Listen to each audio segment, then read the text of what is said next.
Suka dame ni na maso sai ki maso kar da ki kore ni mace yar Hausa Fulani ja nake nuni na fahimta tuni na gano ba kya da makusa rike al'ada yan uwa mu bi al'ada mu bi al'ada yan uwa mu rike al'adar Hausa kai na zaba zuciya ba ta da tamkarka kai nake so rayuwa ta duka na baka na daban kai na daban ne tuni ka haska a jini tuni kauna ta yi rasu. Kin san menene? Za ki kwana bakwai a nan. Kin gane ko? Zan koya miki ilimi. Kin yi boko? Kin yi Islamiyya? Kin yi Turanci? Kin yi Larabci? Yarbanci ba yarinya? Ba ki iya ba? Nufanci ba? Kin yawo kame ne? Ba ki ba? To, ki rike nan ba babanku? Ba ki rike ba? Ba nan ba wanda kika rike? Ku tuma koro ba? Ya san kenan. Gurin ganin an kawo kuɗi. Na ba da yarinyar nan.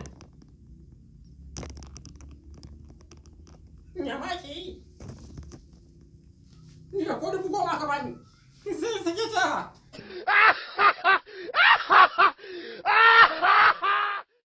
Jama'a assalamu alaikum. Kamar yadda muka saba kawo muku magungunan Hausa wato ingantattu masu kyau wanda kuma suke warkar da dukkanin matsaloli da suka shafi wato bangaren sanyi ko bangaren ulcer ko bangaren karfin maza kamar wannan. Idan ka amfani da wannan zai maka magani wato iri daban-daban ta bangaren sanyi. Musamman wanda yake sa gagayen jiki ko wanda yake sa kurajen gaba ko kuma wanda yake fitar da farin ruwa. Akwai garin maganin da muke hada shi da shi a ciki za ka sha shi idan ka sha da ita Allah za a samu nasara. Sa'annan wannan yana amfani da bangaren ulcer ko da chronic ce ko kuma mai hana ka cin abu mai mai ko mai tsami da makamantan abubuwan da suka shafi ulcer mai karfi a cikin ka. Sa'annan wannan ga dukkanin namijin da bai da sha'awa ko kuma baya jin sha'awa a tare da shi ga iyalin shi zai iya amfani da wannan. Shi ma akwai garin maganin da ake zubawa a ciki don amfani da shi a daidai lokacin da ka sha da yaddar Allah za ga amfanin shi kafin minti 15 da izinin Allah. Sa'annan muna da wata kwaya ko in ce wasu kwayoyi guda biyu ga su a cikin nan suna amfani da 24 hours daidai lokacin da ka sha su da yaddar Allah. Idan har kana tare da iyalinka to lallai fa babu makawa za a ci gaba da zaman aure ingantacce. Wannan shine mutuka raba da izinin Allah kuma za a dace za a samu nasara. Ga dukkanin mai bukata zai iya kiran lambar wayannan kamar haka a duk inda kake, duk kasan da kake, a duk jihar da kake za a yi kama da shi.